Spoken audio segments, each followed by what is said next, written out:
Bonjour, je m'appelle Sébastien Spé, je suis un représentant de Montaré Software et aujourd'hui je voudrais bien vous montrer un peu les fonctionnalités qui se trouvent dans Montaré for Insurances. Il y a plusieurs données critiques pendant la gestion d'assurance, par exemple les clients ou les coopérateurs, les polices, les sinistres, mais aussi les factures et la comptabilité. Alors, on va parcourir un petit scénario dans lequel je vais vous montrer la signalétique client, la signalétique police, la signalétique sinistre, comment générer des factures, comment réconcilier des factures, des choses comme ça. Et après, si vous avez des questions, n'hésitez pas de les poser. Alors, commençons un peu par la signalétique d'un client, mais on va parcourir ça tellement vite parce que ce qui est important, c'est bien sûr la souscription d'une police. Mais, dans tout cas, pour la signalétique d'un coopérateur, on a bien sûr toutes les informations nécessaires. Les informations générales comme le nom, prénom du coopérateur, c'est quelle forme de coopérateur, si c'est une personne physique ou une entreprise. On génère un numéro de client ou on prend le numéro de client qui vient de votre CRM. Les détails de communication, des choses comme ça. On a encore plein d'autres informations pour déterminer un peu le profil de chaque coopérateur. Des informations personnelles, des informations professionnelles, on peut poser des questions intelligentes, mais ce qui nous intéresse bien sûr, c'est un peu l'aperçu de la production pour ce coopérateur, tous les polices pour lesquelles il est souscrit. On peut avoir les polices d'assurance vie, les contrats fiscaux, etc. etc. Pour chaque coopérateur, on peut voir un aperçu de tous les produits liés. Alors, à partir de cette table, par exemple, on peut sauter immédiatement vers un coopérateur, vers une police d'assurance. Alors, disons qu'on saute ici pour la police auto, pour un Fiat Panda. Nous voyons qu'il y a un numéro de police interne qui sera soit généré par Montaré immédiatement, soit qui sera généré à partir du front office et stocké dans Montaré après. Ensuite, on a aussi un numéro de police compagnie pour avoir une référence officielle si nous devons faire des communications vers la compagnie d'assurance. Eux aussi, ils ont leur propre numéro de police et comme ça, on peut l'intégrer aussi. Et on peut indiquer si la police fait partie d'un regroupement et si s'il fait partie d'un regroupement, un champ apparaît ici pour indiquer le numéro d'un regroupement. Ensuite, on a des informations supplémentaires, en fait des informations nécessaires pour la police, c'est le domaine de police et le type de police. C'est pour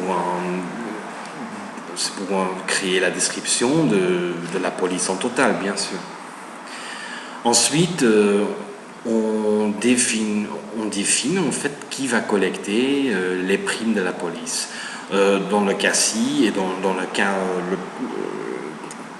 la plupart des cas, la collection sera faite par l'agent d'assurance. Il est aussi possible de faire la collection par la compagnie ou de pas du tout faire des collections si c'est une prime unique, des choses comme ça. Pour la périodicité, c'est pour indiquer en fait combien de fois nous devons générer une facture pour la police d'assurance. Par an par exemple, si c'est mensuel, trimestriel, semestriel ou annuel, des choses comme ça. En combinaison avec la première date d'échéance, on peut alors définir quand nous devons générer des factures. Ensuite, des informations encore comme date début, date fin, ce sont des informations standardisées, la date de la police et la duration. Ici, nous voyons aussi qui est le coopérateur pour cette police, alors qui a souscrit à cette police et qui est la compagnie d'assurance principale. On peut quand même ajouter des garanties individuelles des autres compagnies d'assurance, mais il faut indiquer ici une compagnie d'assurance principale. Et voilà, ce qui est important pour la police, c'est bien sûr la génération de la prime, et on fait ça à partir de chaque garantie qu'on ajoute. Pour une garantie, vous voyez ici dans la table qui donne la prime base, la commission que nous voulons recevoir et peut-être des coûts supplémentaires pour un montant total qui sera la prime qu'on enverra vers le coopérateur.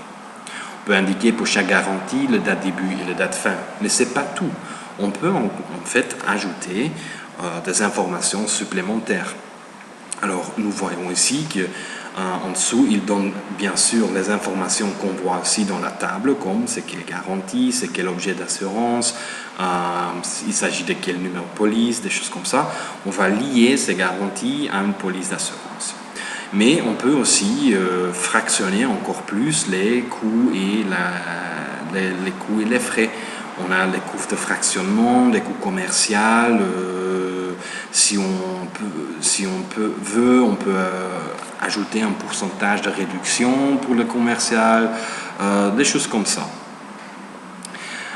Ce sont toutes des informations qui peuvent être remplies aussi à partir du front office. Voilà, en dessous de la table de la prime, il prend le calcul, il fait le calcul de tous les primes qui ont été, tous les garanties qui ont été ajoutées, et il va montrer les totaux de la table. Le montant net, c'est la prime base, toutes les commissions, le montant brut total et les coûts. Et voilà. Ensuite, pour chaque police, on peut voir quels sont les dégâts pour lesquels la police a été utilisée. Alors, on voit ici qu'il y a un dégât, la voiture a été volée et dans la prime, on a bien sûr une garantie qui protège l'objet pour du vol.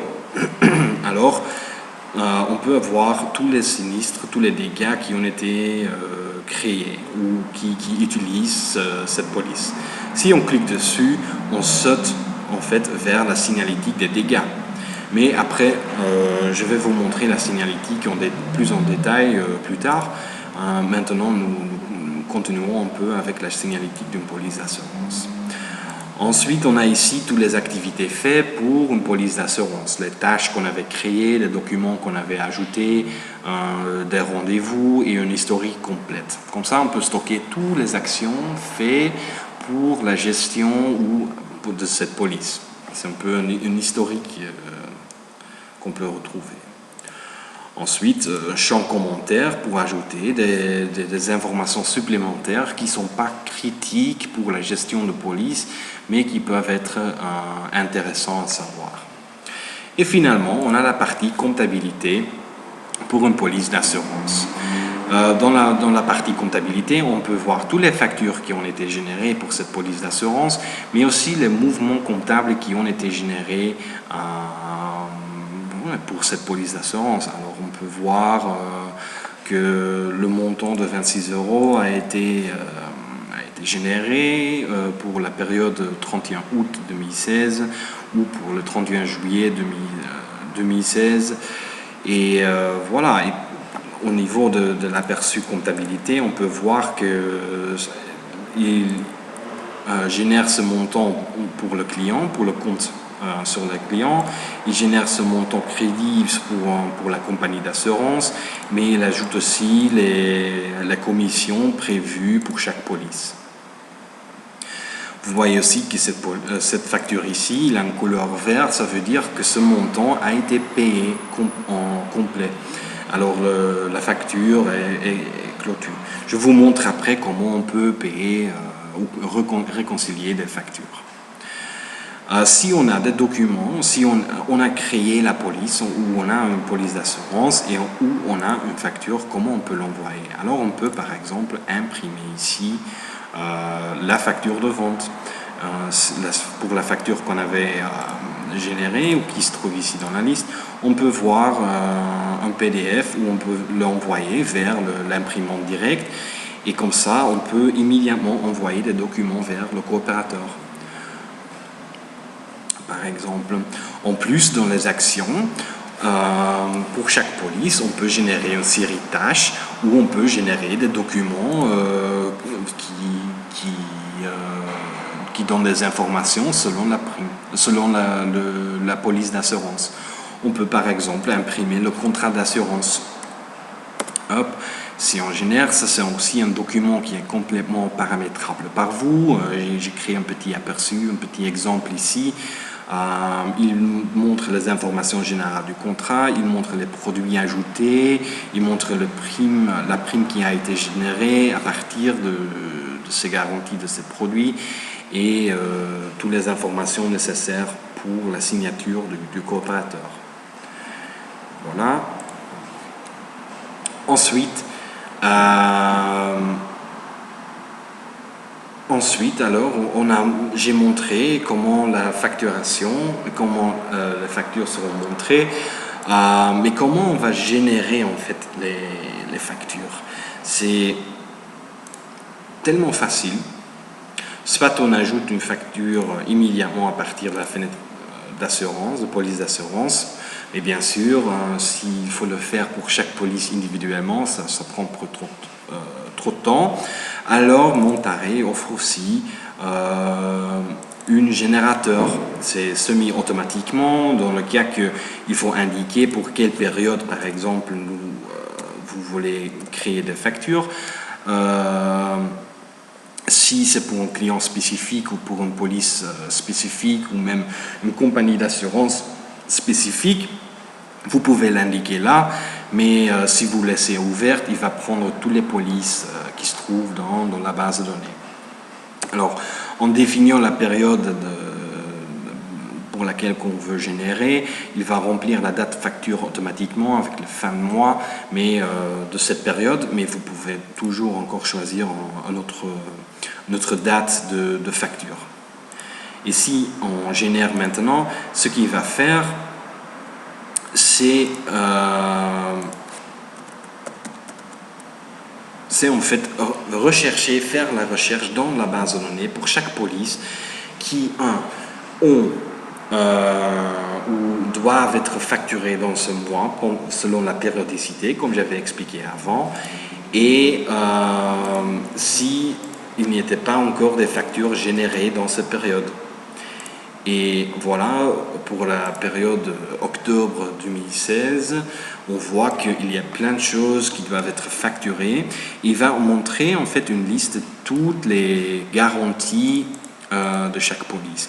Après, pendant la génération des vraies factures, parce qu'ici, c'est un générateur de propositions, pour les propositions, on peut encore modifier le montant après si c'est nécessaire. Dans le cas que ce n'est pas nécessaire, il faut juste valider tous les montants qui sont dedans et après on peut générer des factures. Dans ce cas-là, il va générer une seule facture pour chaque police d'assurance et il ajoute le prix de chaque garantie dans les détails. Et après, on a un montant total pour la police. Je vous montre maintenant, il génère des factures et voilà. Il va supprimer toutes les propositions parce qu'ils étaient validés et facturés. Et maintenant, on peut voir dans les factures que on a plusieurs factures générées pour octobre 2016. Pour le coopérateur avec la CECARS, on a plusieurs factures parce qu'il s'agit de deux polices différentes, le 09 et le 012. Et voilà. Comme ça, on a un aperçu à partir d'ici de toutes les factures générées et pour chaque facture, on peut voir les garanties qui ont été facturées.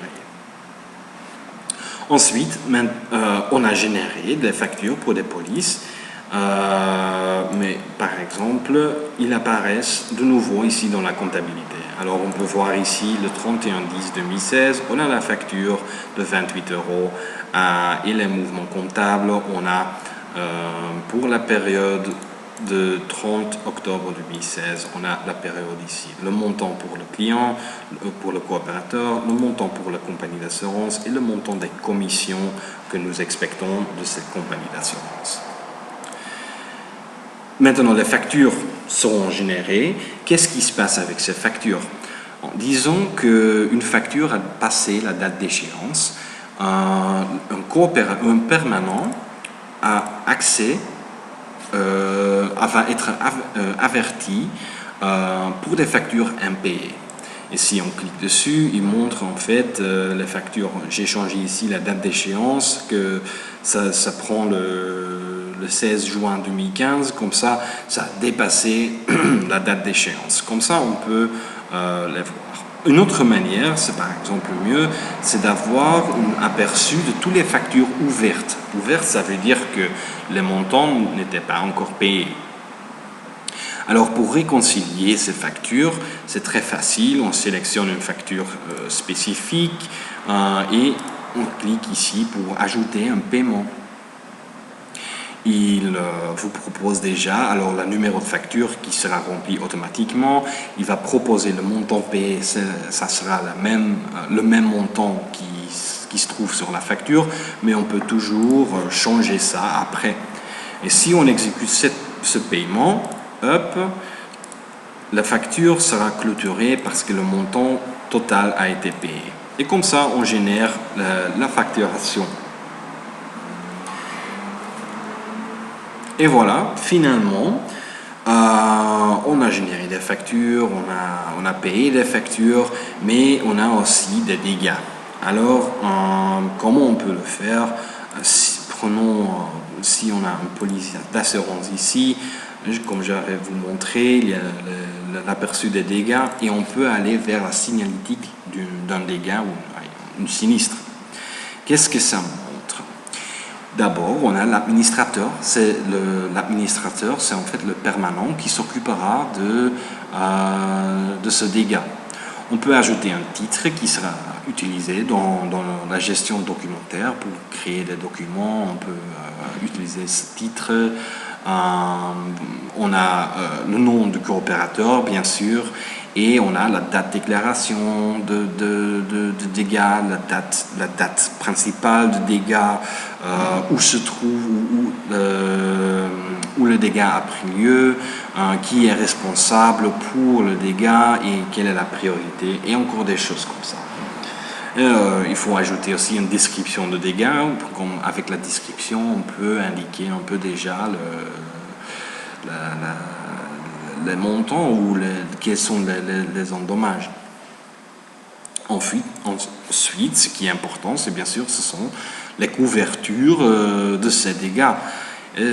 Pour un coopérateur, on peut alors ajouter les polices utilisées. Et comme ça, on peut voir aussi quelles sont les garanties, quelles sont les couvertures. Alors l'objet ici, c'est un objet de responsabilité civile pour les animaux. Alors on a un cheval ici qui s'appelle Princesse, dans la description que le cheval a fui et cassé la voiture du voisin. Alors dans les tiers, on peut ajouter les contreparties de ce dégât, par exemple. Alors on peut ajouter, par exemple ici, que ça sera la contrepartie qui s'appelle Amanda, par exemple. Si un contact n'existe pas encore, on peut ajouter immédiatement des contacts vides comme ça dans la table. Disons que pour ce tiers, il faut qu'on paye. Alors la valeur soumise pour ce dégât, c'était que des destructions de voitures ou des endommages sur la voiture de contrepartie, et la valeur qu'ils ont soumise, c'est 500 €. Et la valeur qui est acceptée par la compagnie d'assurance, par la police, c'est 450 €. Alors nous allons payer le montant de 450 €. Après, si le montant a été, on peut indiquer ici qui doit recevoir ce montant et c'est quoi le numéro de compte de ce montant. Si après, nous devons générer des paiements, on a des informations nécessaires pour remplir le mémo de paiement. Et finalement, on peut clôturer cette ligne si c'était vraiment clôturé, si le montant a été payé. Ensuite, on a les remarques, c'est de nouveau un champ commentaire. Alors, on a déjà vu ça, mais on a aussi un code d'échange entre courtier et compagnie. Si on utilise une manière de message structurée, on peut ajouter des codes d'échange entre la compagnie d'assurance et l'agent d'assurance. Et finalement, comme avec les clients et comme avec les polices d'assurance, on a un aperçu de l'historique ou des choses qu'on avait fait pour cette sinistre. Parlons de ça, on voit qu'il n'y a pas de tâche. Si par exemple on génère une nouvelle sinistre, on peut générer aussi une série de tâches pour cette sinistre. Alors j'ai ici suivi nouveau sinistre, ça c'est maintenant pour le cas d'un auto. J'ajoute une date, le 30 juin 2016, je veux avoir terminé la série de tâches complète. Hop, ok, les tâches ont bien été générées et vous voyez ici que maintenant 3 tâches apparaissent. Comme ça, on peut vraiment créer un workflow. C'est complètement paramétrable par vous et comme ça, on peut vraiment faire la suivi de chaque donnée individuelle. Voilà.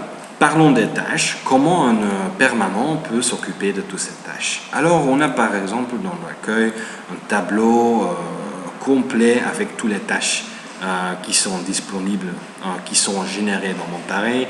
On peut indiquer que pour l'utilisateur, dans ce cas-ci, moi je suis l'admin, il me montre en fait toutes les tâches qui ont été générées pour moi. Avec ce workflow par exemple, j'ai ici, ça c'est la première partie de la tâche, je dois récupérer le rapport de police et la déclaration d'accident. Si je dis ici, j'ai terminé cette tâche, hop, immédiatement il va rechercher pour dans la même série, il va rechercher la prochaine tâche à faire, il va dire cette tâche est maintenant disponible. Et voilà, c'est bien. Si je prends ici la dernière partie de la tâche, parce que j'ai fait tout en même temps, et je clique ici que je prends la dernière tâche dans la liste, ça sera terminé, ça veut dire que toutes les autres tâches étaient terminées aussi. Et comme ça, on peut gérer notre workflow et toutes nos activités faites. Et voilà, ça c'est un peu les fonctions dans Monterey. En plus, on a aussi gestion documentaire pour accepter des documents et archiver des documents. S'il y a une connexion vers le serveur mail, on peut archiver aussi les mails qui sont reçus, qui sont envoyés et des choses comme ça. Alors, il y a plein de choses qu'on peut faire encore avec Monterey dans le back-office, comme c'est aussi défini dans le projet. Et voilà, je vous remercie pour votre attention et j'espère que vous êtes bien convaincus de notre utilité. Merci beaucoup et à la prochaine.